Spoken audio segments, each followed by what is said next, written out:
For maybe 5 minutes, it feels incredible.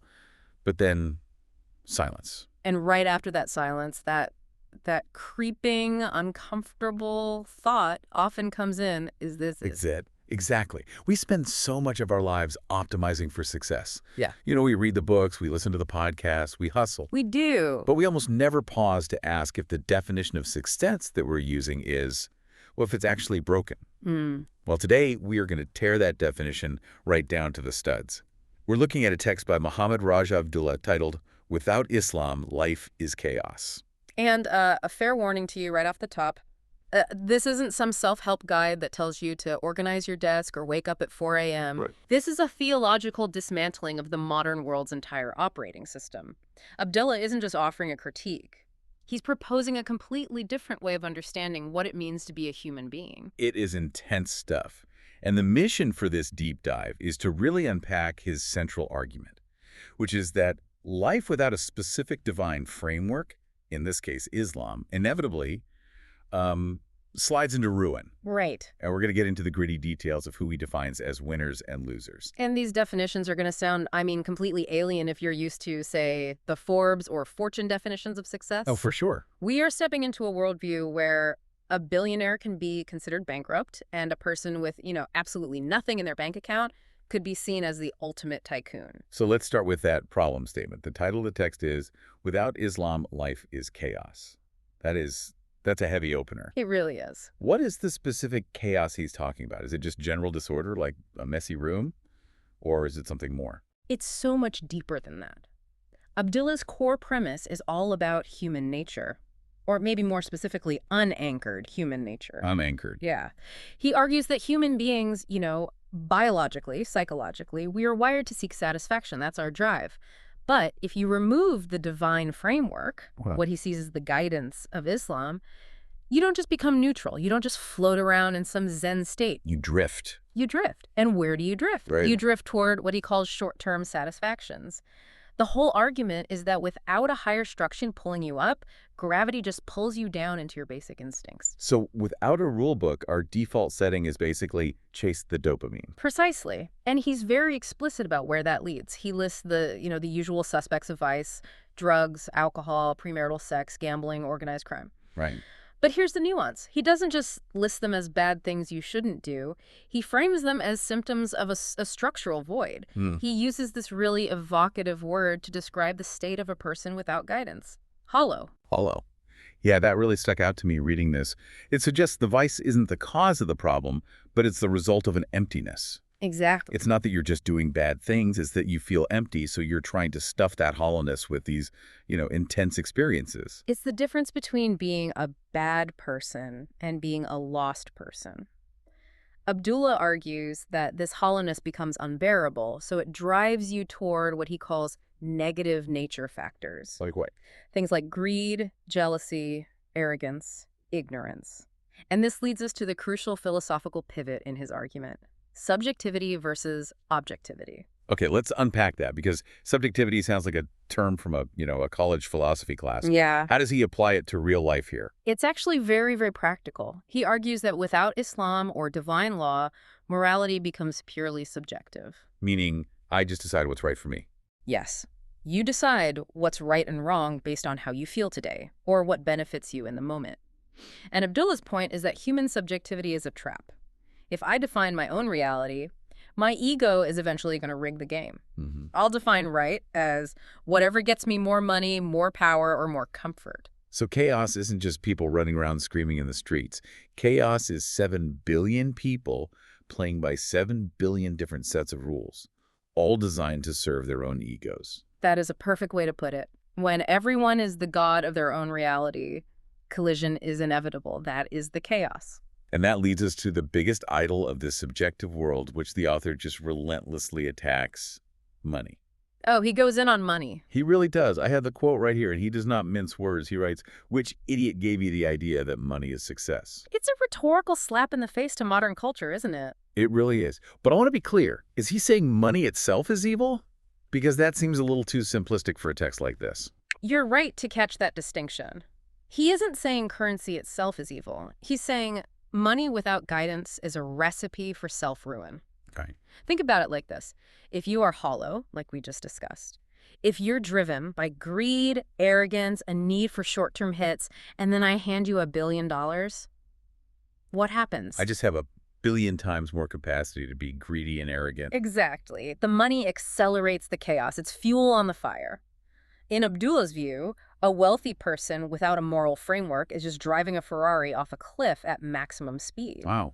They look successful to the outside world because the car is shiny, but structurally, they are in the process of being destroyed. So in this worldview, the guy on the yacht who is miserable and anxious isn't an anomaly. He's the expected result. He is the logical conclusion of the system. This brings us to the core of the text then, which is this complete redefinition of losers and winners. He uses specific Quranic terminology here, and I want to make sure we get these definitions right. They're the backbone of his whole argument. Yeah, they are. Let's start with the losers. The Arabic term he highlights is al-khasirun. Al-Khasirun. Yes. Now, in English, if I call someone a loser, it's usually just a petty insult about their social status, you know? Yeah, they live in their parents' basement, or they lost the game. Exactly. But al-khasirun carries this much heavier, almost tragic weight.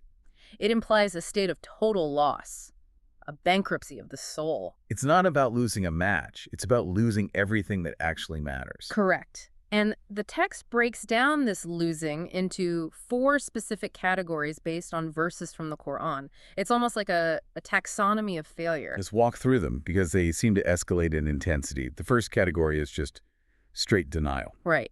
This is based on a verse from the Quran. Indeed, those who deny the meeting with Allah have lost. This is a foundational argument. Abdullah is using a kind of mathematical logic here. How so? He argues that worldly gain, no matter how massive it is finite. It ends when you die. You can't take it with you. The old cliche. You can't take it with you. But the loss of the hereafter, in his theology, is infinite. So if you trade the infinite for the finite, you have lost. Mathematically, it's a catastrophic calculation. Doesn't matter how well you did. Even if you lived like a king for 80 years compared to eternity is basically 0. It's the ultimate bad investment, Yeah. which actually leads perfectly into the second category because the text explicitly uses business language here. The bad trade. This is one of the most fascinating concepts in Islamic theology to me. He references another verse. They're the ones who have purchased misguidance in exchange for guidance, so their trade has brought no profit. Purchased misguidance. I love that phrasing. It implies we aren't just passive victims of ignorance, we're active customers. We are active participants in our own ruin. We are all traders. I mean, every day you wake up with a certain amount of capital, your time, your attention, your energy. Abdullah is saying, look at what you are buying with that capital. Are you buying truth?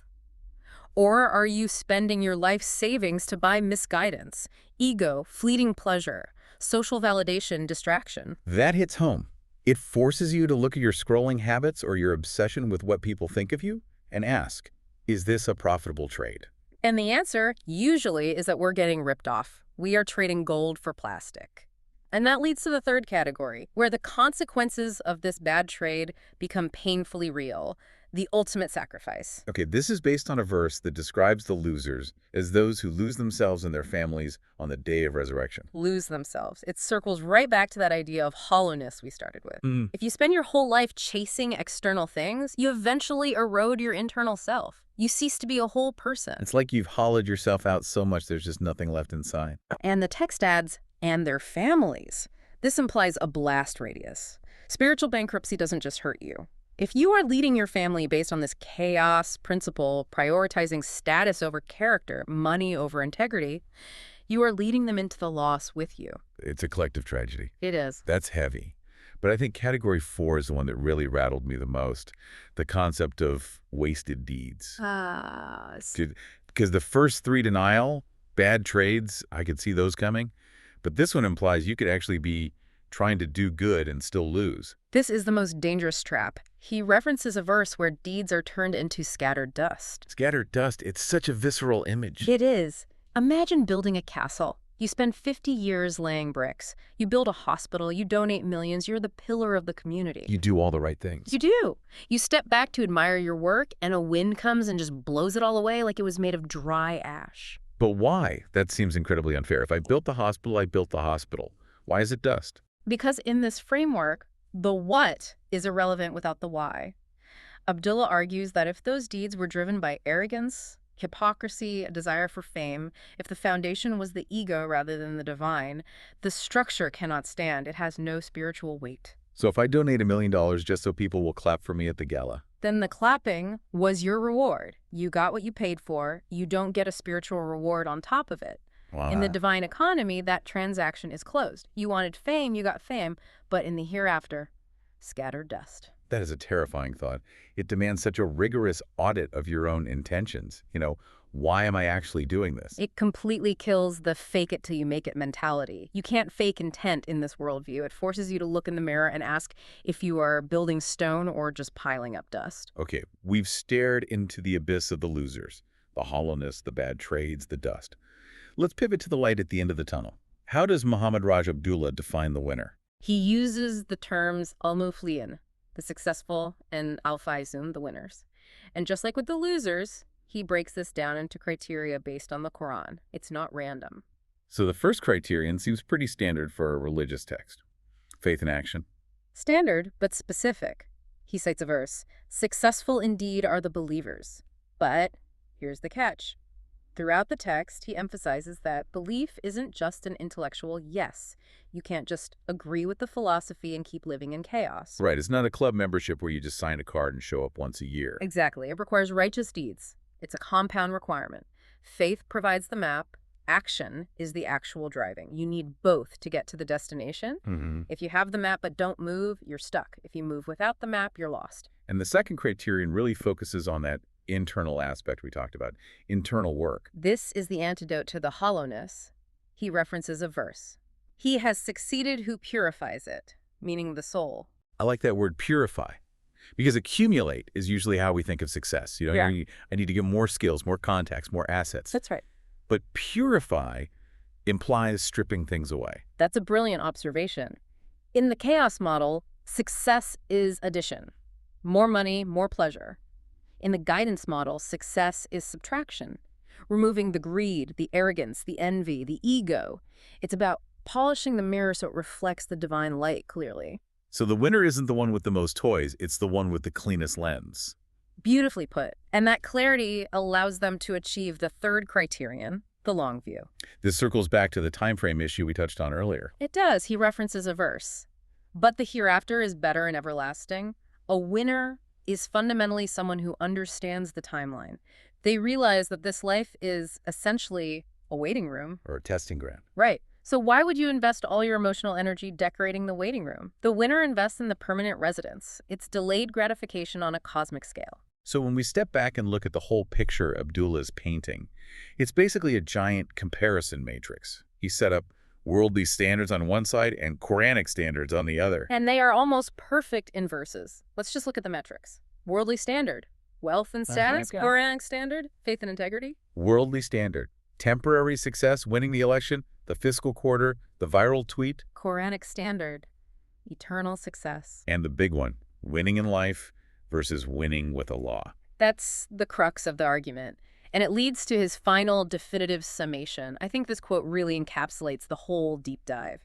He writes, "The real loser is the one who loses Allah, and the real winner is the one who attains Allah, even if they lose everything else." Even if they lose everything else. That is the radical part. It is. It's counterintuitive to everything our culture teaches us. You could be destitute, you could be sick, you could be completely forgotten by history. But in this framework, if you have maintained that connection and purified that soul, you are the victor. You won the game. And conversely, you could be the person on the magazine cover, the person everyone envies, but if that connection is severed, you're just holding a handful of dust. Precisely. You are the ultimate loser, disguised as a winner. It really forces you to check your own scorecard. I mean, we spend so much time optimizing for the worldly column career trajectory, 401k, reputation management. We do. We're obsessed with optimization. But Abdullah is asking, what exactly are you optimizing for? If you're optimizing for a system that is inherently chaotic, subjective, and temporary, you aren't being efficient. You're being foolish. It reminds me of that bad trade concept again. We're so busy hustling. But are we hustling for profit or are we hustling to buy misguidance? It's a sobering question. It challenges the modern cult of productivity. We value doing and having. This text values being and intending. No. It asks us to look at the chaos in our own lives, the stress, the burnout, the constant low-level anxiety, and ask if it's a result of having the wrong anchor. Or no anchor at all. Right. If you believe life is random, then you have to scramble for every scrap of pleasure you can get, because this is it.